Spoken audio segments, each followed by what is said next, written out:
evening, everyone. Welcome to the Rotary Club of Singapore's first online webinar ever. We are in the pith of the outbreak of the coronavirus, now officially known as the COVID-19.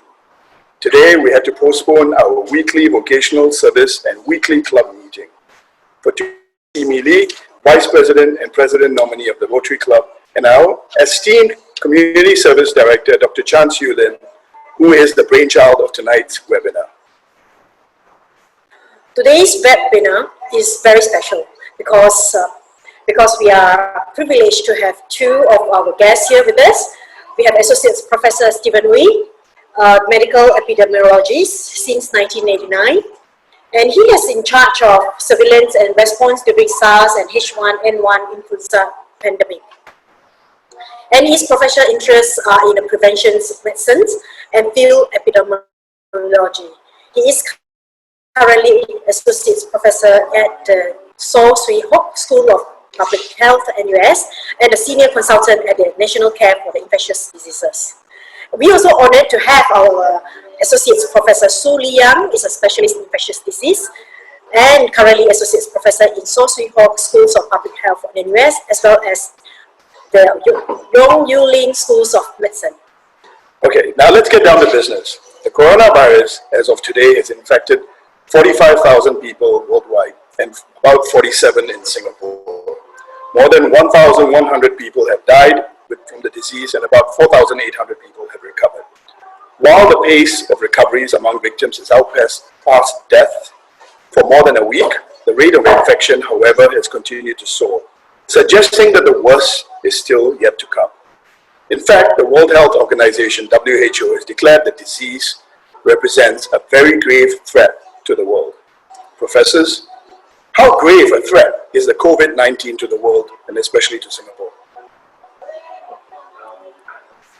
Yes. Certainly, this one has the makings of a potential pandemic that would disrupt the world like SARS, and we are concerned for this. But I think there's still a lot of uncertainty with respect to the epidemiology of the virus. There are conflicting reports coming out of China, and we are also seeing the slightly different variations in the cases that are out of China. So I think, yes, certainly cause for concern. How does this compare with the SARS epidemic of 2003? Okay, the causative agent is the coronavirus, and these viruses are now known to be reservoir bats. And there's some intermediary animal which for now that we follow up. Sorry. Yeah. Okay. Can you hear me? Okay. Yeah. So the coronaviruses are this family of viruses that are typically reservoir in the bats, but there is some intermediary host which is able to allow this virus to jump species to human. And when human-to-human transmission is possible, and in fact it is efficient, then there is a spread from this animal to human, what we call a zoonotic disease. And I think so far the evidence for SARS as well as MERS, which is also another coronavirus, has been that it can cause severe complications. Yeah. Yeah, you want to comment? Yes. So in fact, this is a very unique challenge because with SARS we had a virus that was very deadly. About 1 in 10 persons that were infected died, but that virus didn't spread very well, especially in the community. For this particular virus, COVID-19, it seems to be in reverse. The virus seems to transmit very well and is able to sustain itself within the community. And you can tell that it surpassed SARS numbers within a third of the time. The entire SARS. The key question now revolves around how deadly it is. I think the current expert opinion is that it is far less deadly compared to SARS, but it is more deadly compared to influenza, especially the pandemic influenza of 2009.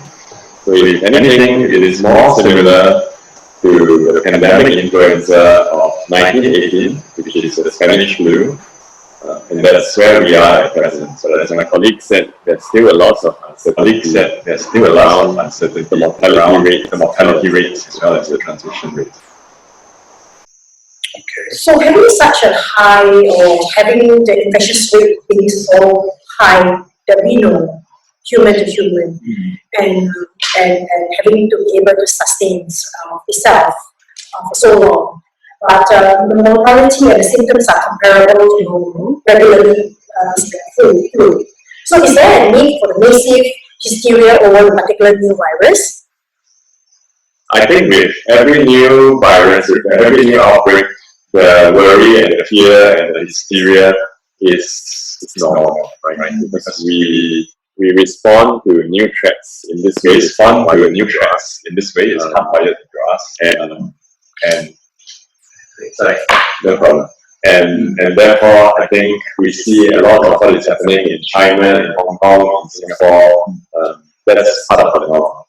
I also think that it is good to be cautious. I know that there are two differing opinions that come up so far. One of them is to say it's just like flu. One of them is to say no, it's just like flu. So we can ignore the other one. This is really bad. The other one is to do our very best. We should do our very best to stop it, no matter what's the cost. And the truth is, we don't know enough. We cannot say which is the right response at this point in time. For the ones that want to treat it like flu, the number of deaths and mortality seems to be high enough that we don't want to sweep it under the carpet. Because if we say that the worldwide mortality now is about 1 to 2% for the 1 out of 2 persons dead out of every 100, that is a lot of people, considering how infectious this virus is.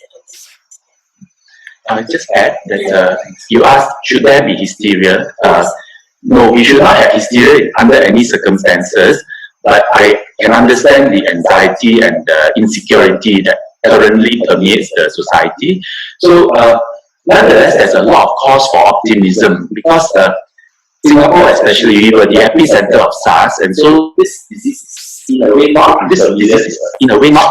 And although there was a lot of fear during the SARS, but actually the long-term benefit that SARS conveyed based on us is that it really gave us a crash course in public hygiene and sanitary practices. For all these reasons, and with the professionals that we have in both healthcare as well as public health, I think we are in a very good position now.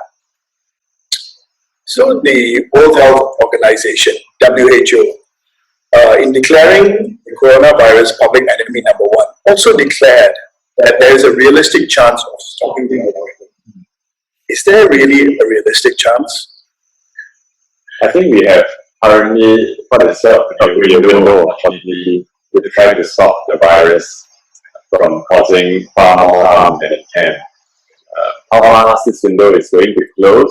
We don't know at this point in time. Depends on many things, whether China is able to outbreak, depends on whether the virus has spread countries that are not able to contain the outbreak, and then still transmit the virus in the future to other countries. So there are all of these variables that we have a certain window of opportunity here. So how fast can a safe vaccine be developed? We can develop a vaccine. In fact, there is already a few candidate vaccines out there. But nonetheless, all these vaccines have to undertake clinical trials to remain how safe and effective they are. And so at the earliest, we have a vaccine actually available at 1 year from now. 1 year from now. That's right. Singapore is working on it, or the world is working on it? So Singapore is not working on a vaccine, but SARS, which is what is happening anyway. There are coalitions that are funding, I think, 4 or 5 different candidate vaccines, and some of them are pretty advanced because this virus is similar to SARS. There were already vaccines developed for SARS that can be adapted to this virus. So we can expect a vaccine pretty soon. Singapore itself is trying to be one of the countries selected for the early clinical trials. So what are the symptoms if someone got infected with the virus? The media says the symptoms include fever, dry throat, dry cough, and these are the symptoms constant across all infection. Does it mean that if you have phlegm and if you're running nose, it's not contagious? It is not coronavirus. I think the difficulty here is that because this is a respiratory virus, the presentation is similar to other types of respiratory viruses, including influenza and viruses that cause a common cold. We have a lot of information now. Because the Chinese have their data very early, also because we have such data from the rest of the world. We know that actually the early symptoms are quite indistinguishable from colds and from other. And that's why the Ministry of Health guidance come up with epidemiological criteria. How likely it is that this flu-like sounding syndrome could be due to the new coronavirus. Okay, so basically we will have to monitor ourselves as a responsible nation. Would you like to? Yeah. So can we just go back? So how important is a symptom of fever? Is that a true evidence of somebody having the virus? Fever itself is very non-specific because if we have the flu or dengue, we also have fever. Right. But it turns out also that not all the patients with this particular infection start off having fever. Right. So probably about 8.5 to 9 out of 10 persons will have fever at the start, and then there will be that 1% who does get one fever, although the fever will come on much later. So does the temperature testing mean that it's very important? You know, now all the buildings are testing our temperature when we enter. The temperature testing is still a very, I guess you can say that the first cut is an important screening to determine whether or not someone could be sick. Yes. And then if that person has fever, you can continue to evaluate further. Yeah. Like that flu, their cough, that kind of thing. Yeah, sure. I think for most practitioners, they will see fever as a sign of infection. There could be many few types of infection that cause fever. Nonetheless, it's useful to screen people who enter public places for fever so that if infected, then these people could be advised not to participate in the activities. It could be just common cold, but nonetheless, that would be the government's first cut to ensure that we can continue with the business of normal daily work, free of the worries of somebody who's infectious living our kids. At least we are taking care of the first 80 or to 90% of those who are having fever on this screen, in a sense. Yeah, but they could also be people who are infected but do not present with fever. Yes, that is the little bit of window of concern there. Yeah. Yes. So that actually segues into the incubation period. Yesterday, the media reported that new research gathered from 1,000 COVID-19 patients in China found that the incubation period is as long as 24 days. Notwithstanding the study, today the WHO has responded that they are not considering a change to their 14-day quarantine period. What are your thoughts on this? The incubation period is defined as the time when the person, the duration of time from when the person was exposed to a particular infection to the time that the person actually comes down with that illness symptom. It can be somewhat subjective because some people are pretty stoic.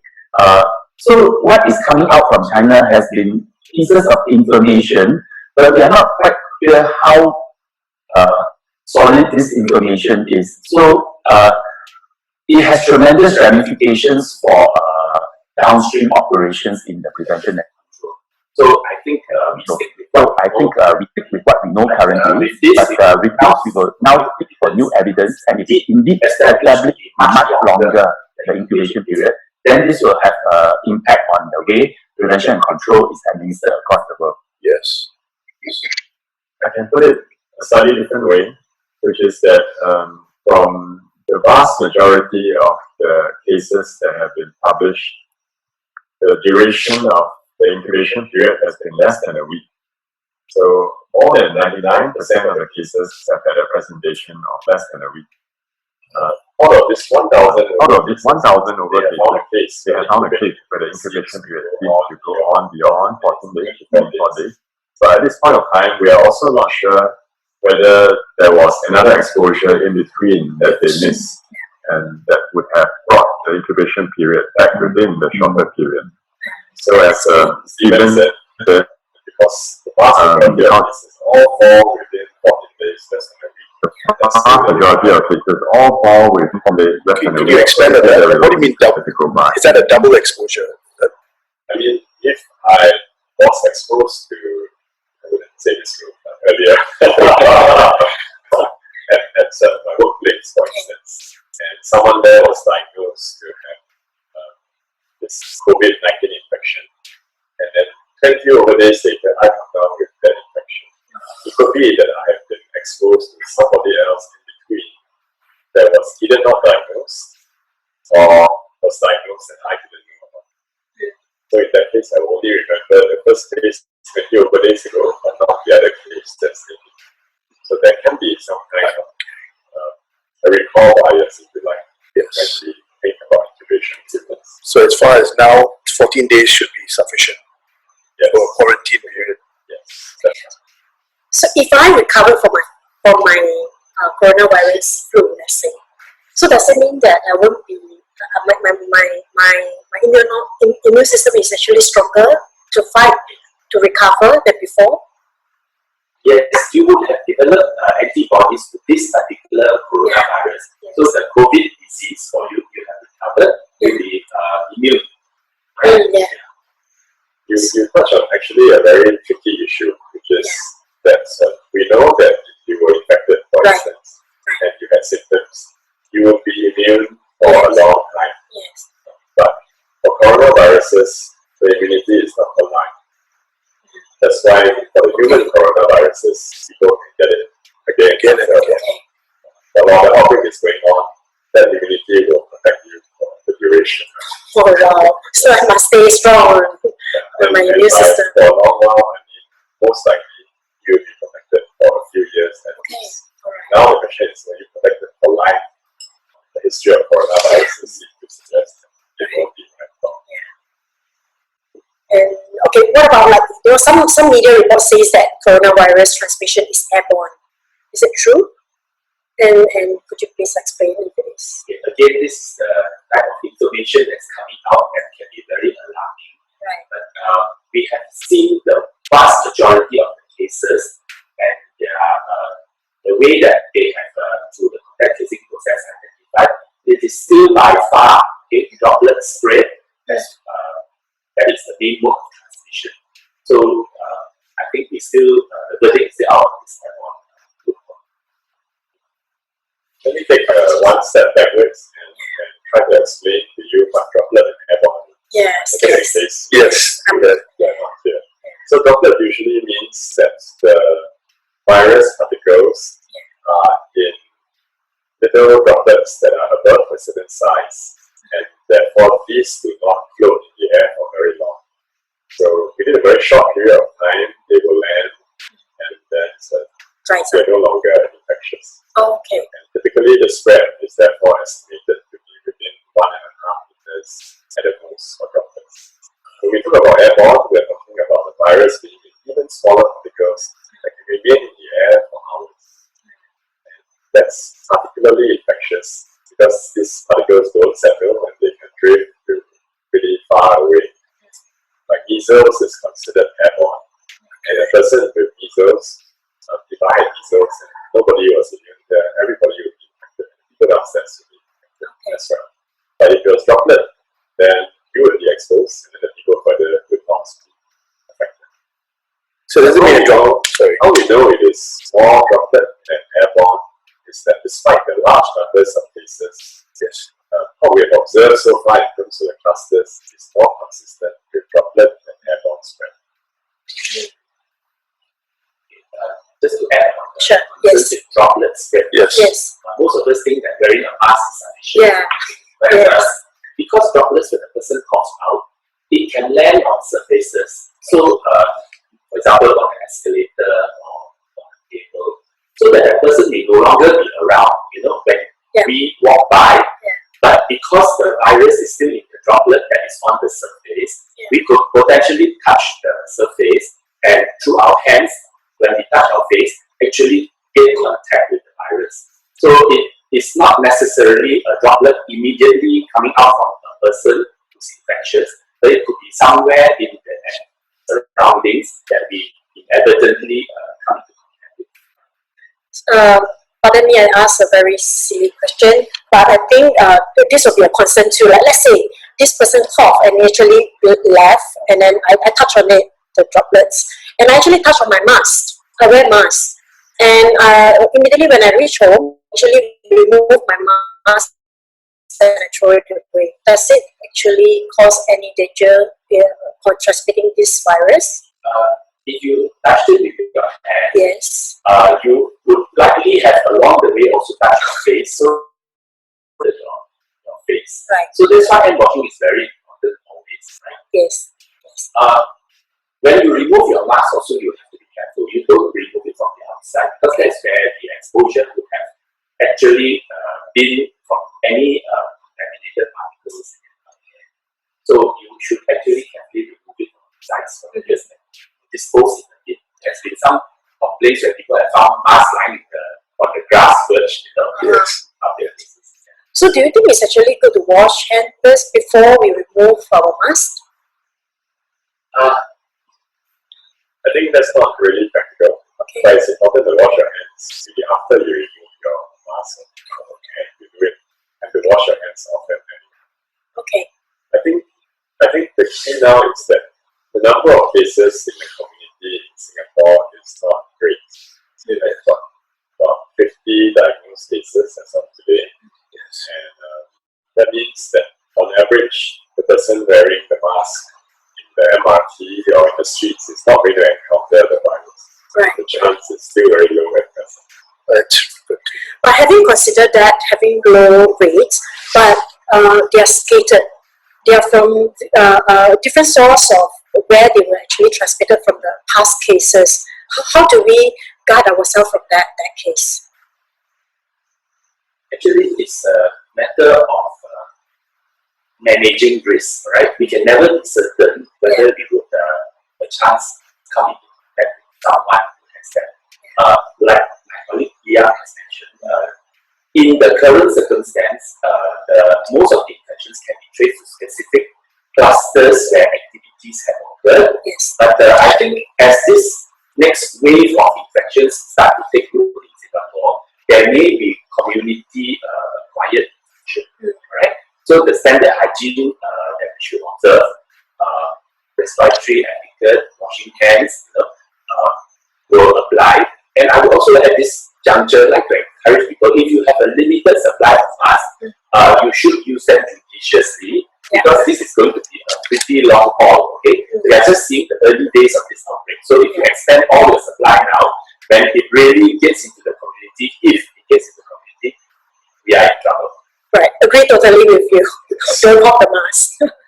So still on this airborne point, I read an article yesterday that the higher surface cleaning reduces risk of transmission. So we've got a question here. Are air filters with ultraviolet light effective against this virus? And the second question on that note is there a correlation between virus survival and the level of humidity? So would a humidifier help? So to answer the second question first, this virus, the survival in the environment drops when the humidity is above 85%. That's the findings of coronaviruses so far. So when we are in an air-conditioned setting, the humidity is lower, the virus tends to survive longer. And of course, if the space is restricted and the air doesn't exchange with outside air, then the virus also stays around longer. So the higher the humidity, the less virus transmission. The higher the humidity, the lower the virus survival. Lower the survival. So a humidifier will help? I'm not sure how much you can humidify. I think Singapore's natural humidity is working favor. So I don't know the contribution of a humidifier adding to the already near saturation humidity that we have to be of any help, right? What was the first question? An air filter with ultraviolet light. Okay, I think it depends on what is the level of the filtration of the air filter, right? These coronavirus are pretty small. I understand less than 1 micron diameter. So there are certain air filters that may not be able to do any filtration of this coronavirus. But ultraviolet radiation also has its antiviral properties. So there could be some reduction here. So whether it's going to safeguard you totally in such a situation, may not so. What about outdoor activities? Like, is it true that the virus cannot survive long in outdoor or under the sun? So, if basically I go under the sun all the time and it's safe for me and for my kids. Okay, studies of coronavirus, but not this particular new one, do show that when it is subject to sun and high humidity, its survivability is pretty low, in the order of maybe less than 3 hours, right? So it depends also when you go out, whether you are less than 3 hours or more than 3 hours in the space where somebody was coughing or not. So there is still need for your standard hygiene precautions, and washing hands. Okay, still washing hands down the basic rule. Yeah. So what about sports activity, especially indoor contact sports? Should we actually encourage people to avoid having such activities, such sports, and then it's safer to go to gym and yoga classes in this case? Yes. I don't understand the difference between them in that sense. Yes, sports. So one is outside and one is contact. On football, for example, there's some contact, right? And then the other way is no contact, but we go gym. Okay, I go on my own machine, and then yoga. I do my, I have my own sports. Don't touch me, that kind of thing. Okay, I'm not able to quantify the risk for you. But Okay. in general, if you're outdoors, then the risk is lower than in an aircon space. Yes. So aircon space. Okay, so get out is better. Still getting out is better. Yeah. Okay. But having said that, it's not a signal to stop all these activities. Right. Because as we have said a few times, Yes. the number of cases are low, so it's not like you should avoid going to the gym for the next half a year or something. That would be very healthy. Yeah. The evidence so far for close contact is as a working parameter. We use within 2 meters for more than 30 hours. 30 minutes of contact. Yes. So that would be a close contact. Yeah. So if you are in contact spots of any sort and you have done the temperature scanning beforehand and we are sure that we are not sick when we take part in it, then I think we should try our best to continue with the normal activities of daily life and not get too hung up about this virus. Right. That's a very good advice for all of us. Yeah. Which actually it affects even myself even. Like, should I go for sports? Yeah. Right. So please continue on our normal activities, right? Yes. Yeah. So actually when you mentioned the sun, I read somewhere as well that vitamin D is the best supplement to take right now. To boost immune system. More than vitamin C. Is that because of the sun or is it because of vitamin? We get naturally vitamin D from the sun. Do you have any comments on that? My aunt asked me, because there was this thing that was circulating around WhatsApp, whether you should take a lot of vitamin C. And I tend to be very skeptical of these things because there's very little evidence to suggest taking more vitamins or whatever that will help to prevent someone from coming down with an infection. The diet that we eat in Singapore already provides all the nutrients we need, maybe more than necessary. I think resistance to viral infections actually is much aided by our own general constitution. So if you have adequate sleep, drink sufficient water, and have a positive frame of mind, you're in a much better position to fight the virus, right? Right, agree totally with you, Professor Steven. Back to sports. How about swimming? Is it safe to swim?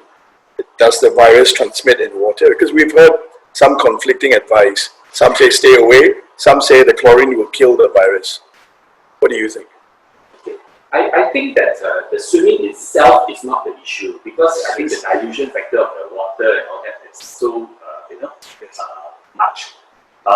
But I think it's certain behaviors at the swimming pool that potentially could transmit from one person who's infected to others. Like when you are using the shower, when people are nearby, there could be some bit of fluids, biological fluids that may be exchanged. Yes. So some of these are the concerns in a swimming pool context. So you still have to observe the proper hygiene again, because it's a shared bath facility. But a pool? In the swimming pool? I don't think the pool itself is the risk. Okay. With the chlorine that can kill. Does the chlorine help? It does to a certain extent. Why? It's because it's so distributed out. Right. Okay. Okay. I mean, on that note, actually, I just thought of something. Somebody sent me a message. Go buy bottles of Benadryl mouthwash. I think there's iodine or something in there. Will that help on the chlorine? Are there chemicals out there that we can take or? Not mouthwash, so that wouldn't help. Maybe I make a more general comment. I think we all experienced the DORSCON Orange last week. Yes. And then we saw the public reaction, which was like, wow, a bit disproportionate. But I think it also highlights to us that there's a pent-up emotion in people already. And it stems from insecurity and anxiety about all the unknowns that are going on. Yes. So how to address this? I think that's where all these questions are coming from, vitamin D and mouthwash and so on. Okay. I think it's hard to just take these as protective measures. What increment of value are they? Yes. I think if we take the proper hygiene steps, which is hand washing, temperature taking, wearing a mask when you are having symptoms of cough, I think these would by far, be adequate in the current circumstances. Right? There are two crises actually going on now. Okay? There's one crisis of public health, which is this COVID disease outbreak, but there's another crisis, a crisis of public confidence. Right? And I think the crisis of public confidence is running ahead faster than the crisis of public health. So we should not be encouraging more and more hysterical actions, to try and beat the virus. I think this is the time for the country to come together. That's the experience of SARS. Yes. Where we should not deplete the whole supermarket for our own self and then leave our neighbors to starve, possibly, when we should be considerate for each other, because it's only through collective actions that we will be able to actually stand up against this virus. Agree totally. Yeah. Don't stop. Yeah. Don't stop. And One other thing is that because of the availability of social media now, there's a lot of information, advice that is going out. And it really sounds boring, but really we should look to see what the government or Ministry of Health website puts up in Singapore, and the advice that's given. And I know hand hygiene sounds very boring, and not wearing masks on the MRT sounds very not protecting yourself. Yes. Yeah. But nonetheless, these are the kind of recent steps that will help. There's also elements of precautionism here, in the sense that I read that some of those videos going around on the coronavirus actually a code that allow people to hack your phones. Yeah. And that's a warning given out by the antivirus companies recently. So there are all these things that we have to be mindful of as we can open every link that's sent to us with coronavirus cures. Yeah.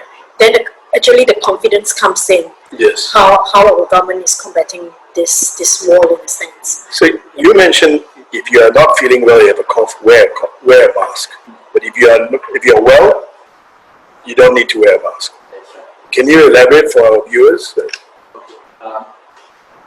firstly, I'm concerned about the conservation of us, there are limited quantities. So, in the current environment out there, the risk of actually coming into contact with this new coronavirus is pretty low. So, I would say that we can actually carry on without the need for masks, right? I go back to the experience during SARS, where a tale of two cities, Hong Kong and Singapore. The description of Hong Kong was a city of masks, whereas Singapore was a city of thermometers. Right? We had thermal scanning everywhere just before entering public places. And when your temperature is alright, the people gave you a sticker that says, I'm cool. It was literally cool, And in fact, it gave the public confidence to carry on having meetings, having business, and so on. And I think that strategy is good, and we should continue with this for this current period. Yes. Because once you start wearing masks and other people start wearing masks and everybody wears masks, firstly, there are not enough masks to go around, and there's also complacency that this protects when in truth it may not, because it's still the hands that get into contact, And I think it does create unnecessary fear and poor mental health as a result. It will come to an extent that I'm sure you see the media having condom to protect the fingers from touching as well. Yes. What do you see about this? I'm amused. I think on a more serious note, and I've seen this before during SARS, so I'm a bit phenomenon where people without basis have this element of fear of infection that is so high that they shun healthcare workers, for example. I just went on Mothership, the website, and I found that there were nurses who were seen holding their nurse uniform, and they were scolded by other people on the bus, and told to get out of the bus. Right? I mean, this is uncalled for. These are our heroes, in fact, these are our troops who are fighting for us in the front line, which is in the hospitals, Right. And yet, that's the way we treat them. It's almost like we're shooting them from the back. Right. Alright? So I think This is not right. perhaps Rotary Club and all the members who are listening may have within their little communities avenues to send encouragement and also to try to reduce this kind of behaviors, and these are just stemming from fears. Right. I agree with I won't say they are selfish, but they are selfishness not because it's afraid. They're trying to protect themselves. Of course, we will actually try our best, not just ourselves, but our members who hear this from you now, to see what we can do to actually boost up the confidence against in the public. We are so privileged to come to this Rotary Club initiative because we know you people are so influential. We would like to encourage you all to think within communities, because I think community-based response is the key. We cannot just keep on depending on the government to do everything. Right. I know my colleagues in the Ministry of Health are exhausted, and it's still early days in this outbreak. So I think it is a ground-up approach where communities see need and see breaches in our psychological defense. We should come stand up for Singapore. We should defend them. Yeah, we should. Yes. On a digression, slight digression, in the Fatality Museum, there is a plaque that says the Rotary Club has donated to the establishment of the TB clinic in Singapore in 1947. Yeah. That is the achievement of the Rotary Club. When was that? 1947. Yes. Okay. So at that time, TB was an even bigger problem than this virus is today. And the Rotary Club gathered its members and contributed funds to set up this TB clinic in Fatality Hospital. So there should be some initiatives that the entire Rotary movement can get involved in. Yes. Right. Okay, and I hear people, I see from the media, I hear people saying that over the summer, just like what happened in SARS, and then it will end in sometime in July, August. So is the cold weather a significance in virus transmission rate? I think they base it on the experience of SARS, which happened also around November, December, moving into the winter, and then had its peak around February, and then died off around May, 2003. So it could be that the coronavirus is susceptible to this change in weather. But then that's only one side of the story. There are also experts who see this particular coronavirus has certain properties that may look more like a flu virus. And so instead of being so optimistic that everything will go away by June, there could be a possibility that this might actually become somewhat endemic in the world. And so therefore we might continue to see at a lower level of incidence, but it will stay with us. So I think there is still these two extremes, and probably there are many experts in between. Yeah. And does this actually affect the fatality rate? What we have in the analysis that what we have on the web, they say China's fatality rate is actually 2%, whereas outside China is actually 0.2% of fatality rate. What do you all say about this? I think this is the key area of uncertainty that we have now. But there are two take-home messages from this today. One is to not let the 0.2% give us a false sense of confidence. Yes. Because what we know about this virus is that the people who become really ill, what happens in the second week of their illness. And then if they do die, usually that goes on into the third and fourth week. So in the countries around the world, because they got the virus or the cases much later, the patients getting ill and dying, those have not come up yet. But on the other hand, in China, there's probably many, many cases that were not diagnosed, especially at the start. Right. And with this large number of undiagnosed cases, if we were able to detect them, it would bring down the case fatality rate in China as well. Right, yes. Yeah. Yet there are more recoveries than people dying. That's right. I mean, the initial postulation is that there must be at least 10 times the number of cases in China that have been reported to account for this influx of cases in so many countries in the world at such great speed. Right. On that, I'm actually concerned about the recent case about the Brighton Steve Walsh, who had been in Singapore, and then he's linked to 4 cases in the UK and 5 cases in France. Should we be worried about super spreaders, people who can infect significantly more than 1 or 2 people? Okay. I would like to qualify that it's very convenient to call people super spreaders. Right. But the reasons why a super spreading event occurs is still not fully clear. Right. There could be environmental elements as well. Good. I think better to call it a super spreading event than a super spreader. Right. And yes, there is cause for concern because coronaviruses, so far in the experience of SARS, has been shown to actually have super spreading events as the key to propagating itself. So yes, there is some concern that. On a side note, I think then the number of countries that already identified their cases as having come from Singapore. Right. So it just proves Singapore is a very efficient transshipment hub. Yes, yeah. Anything from you, Professor Hsu? I think it's understood that all infectious diseases are capable of having super spreader events, which are a combination of the circumstances of the environment surrounding that particular case.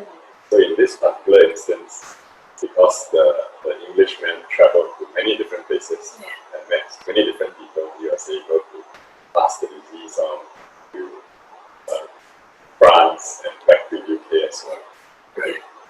I think if you look at the news, there's also some concerns about the super spreading event in Hong Kong traced to a hotspot. Yes. Yes. So this is telling us that yes, there's capability in this virus.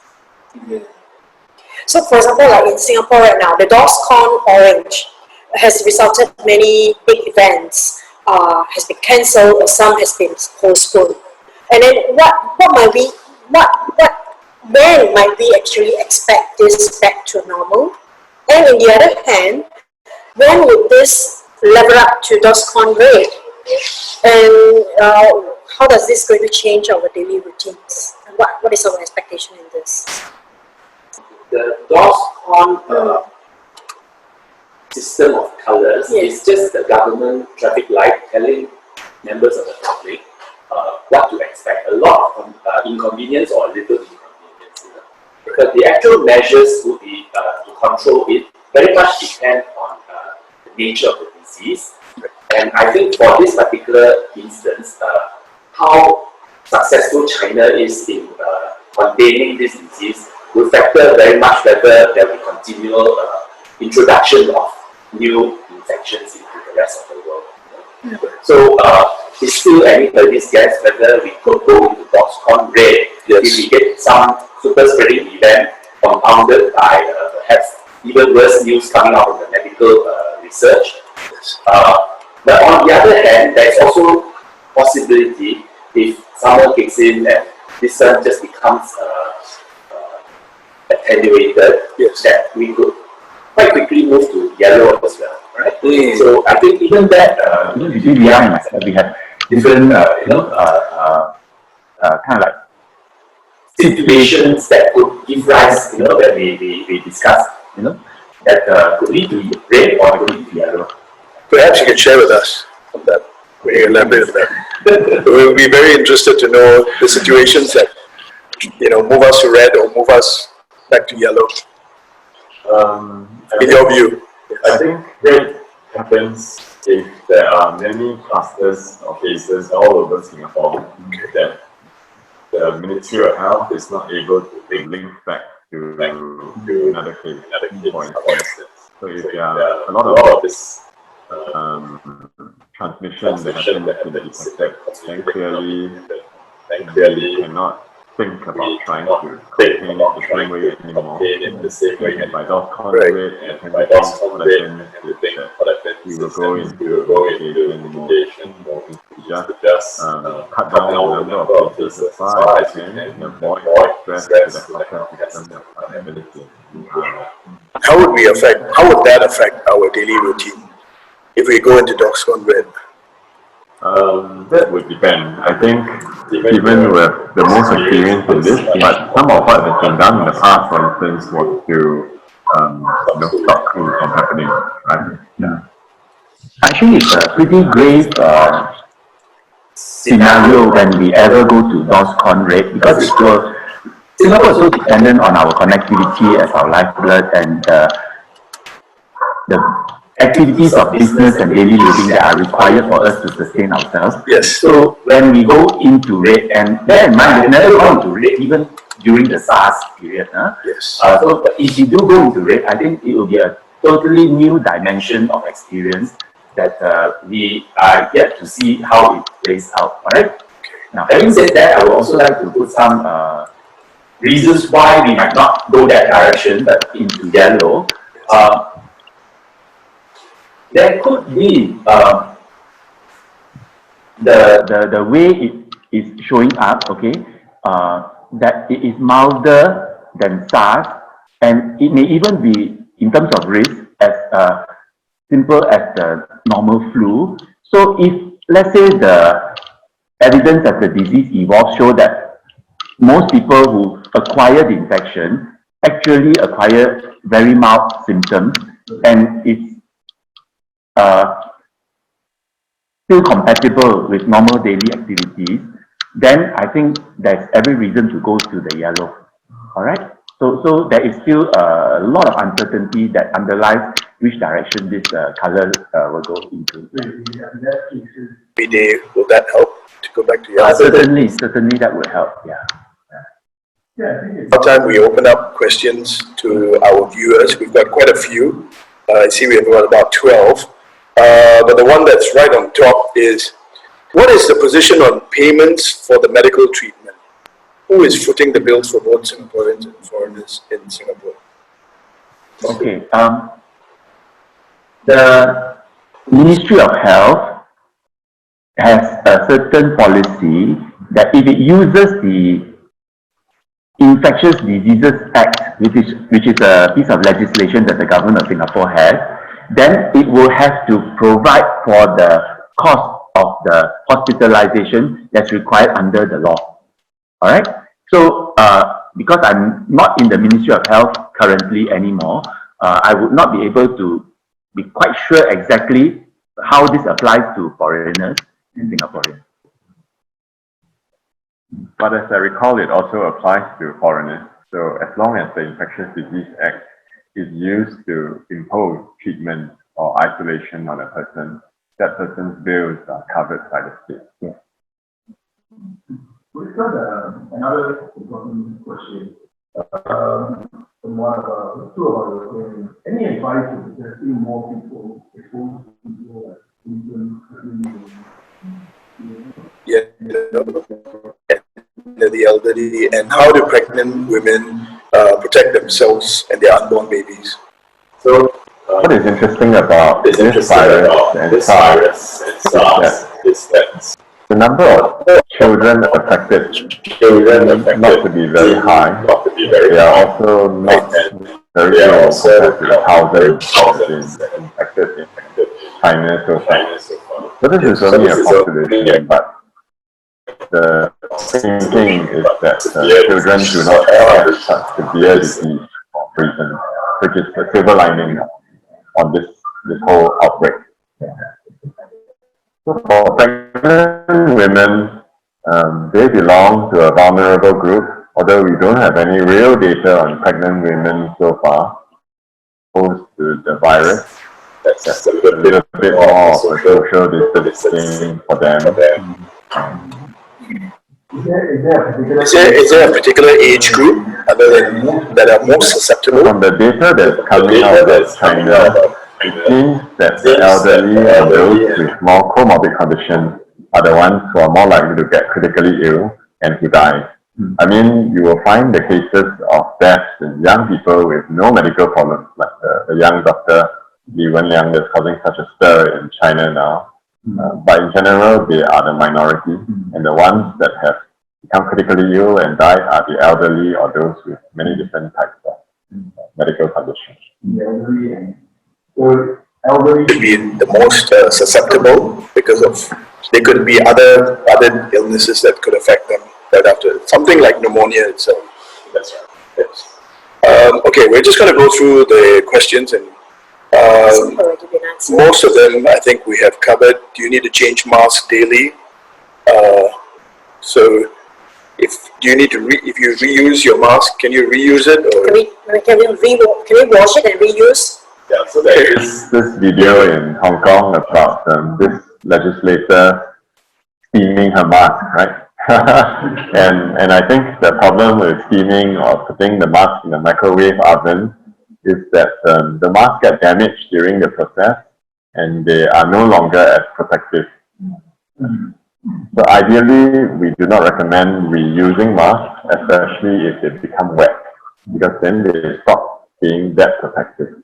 What about like those like cloth masks? You know, having the shortage in the market as mask. In fact, my mom is actually suggesting why don't we use a cloth mask we wash every night? I think that's got to do with the pore size, which in a cloth mask tends to be bigger than the filters that they put in the surgical mask. Right? There are reusable masks that you can buy on Amazon that have all these filters that you can. Personally, I think in such cases, that's when you can reuse them. But as my colleague, Professor Stephen, has said, the virus also sticks to the mask, and therefore reusing them has a certain risk if you are exposed to someone with the virus, for instance. Because if you don't clean it properly or you're not careful with the hands, then you can infect yourself in the process of cleaning the mask. So there is a difference between the N95 mask and the surgical mask. I think in the community setting, that difference is not marked enough to make a difference in terms of who gets infected or not. And there have been a number of studies, more published recently, that even healthcare workers wearing the surgical mask versus the N95 mask, there is no difference in their infection rate when exposed to influenza. We've got another two more questions. We're taking precautions like using our knuckles and elbows to touch things instead of our hands if we're not going to our knuckles to our face. Something that you recommend? and we can contain the virus, right? Okay, I think people understand that these viruses may be surviving on surfaces for a while. So if you do use your knuckle and you are sure that you never touch your face with your knuckles, then I think you have reduced your chances. But if you accidentally, somehow your knuckles got into something else that contacts with you and you might still get infected. So you just have to be careful all the time. Yeah. Yes. Are there any other things going on in parallel? Because talk about the swine flu in Bali and dengue. Something that we should be, the prevalence of dengue, something that we should be concerned about that is happening at the same time. Yeah, so the other diseases don't come to a stop just because there is an epidemic going on, right? So there are measles outbreak happening in the rest of the world. I think Taiwan reported a lot of deaths from swine flu, and Singapore is seeing a surge in dengue cases currently, given that this is happening. I think Hollywood has done the public health service disservice because it portrays in its movies, this epidemiologist as someone who's a germ hunter, germ killer, But actually, in truth, I think what is more akin to a role of epidemiologist is a germ whisperer. Okay, like dog whisperer, We understand that these bugs are out there and that they have been there actually even before humans, long evolutionary history before us. And they will likely be there even after humans have disappeared, So I don't think that we are in that position to totally get rid of them out there, but we can make our own lives easier if we learn how to coexist with them in ways that don't harm us, okay? And if you think from the bug point of view also, it's not really their intention to harm us. What do they want? Viruses, bacteria? They really want some place where they can get in and multiply and then propagate themselves, right? So if it kills us, it actually is counter to their intent because it kills themselves as well. So I think bugs and humans have this process of evolution and adaptation that is currently going on. New introduction of viruses like this COVID virus, they have not adapted to us yet. So that's why they accidentally kill some of us, when they are actually just trying to use us to propagate themselves, So I think with this kind of understanding, then we can be more respectful of bugs. We will realize that they are always out there and we take adequate precautions in our daily life. Last question. What is the main cause of death once the disease progresses? So one of our Rotarians has written, do you expect some of the 7 cases term critical to recover? I mean, what? So actually, we would expect the majority of the critical cases to recover. I think it is unavoidable as the case count goes up to say that there will be no deaths in Singapore, right? So we must be prepared that there will be a death in Singapore as the case count continues to rise. Yes. The cause of death in these cases tend to be the increase in the inflammation of the lungs that makes them unable to breathe and they die from death. Let's call out behaviors that actually are very selfish and uncalled for, right? So I think if we can all have within our respective community, this influence will be wonderful. I did, as you may have guessed, a project on the history of tuberculosis in Singapore. So I've always wondered about the Rotary Club. And I think it's really my privilege to be here to see the living members of the Rotary Club. And also to share my appreciation for what the Rotary Club did in the past, which is to bring together the community and to deal with a severe disease at that point in time.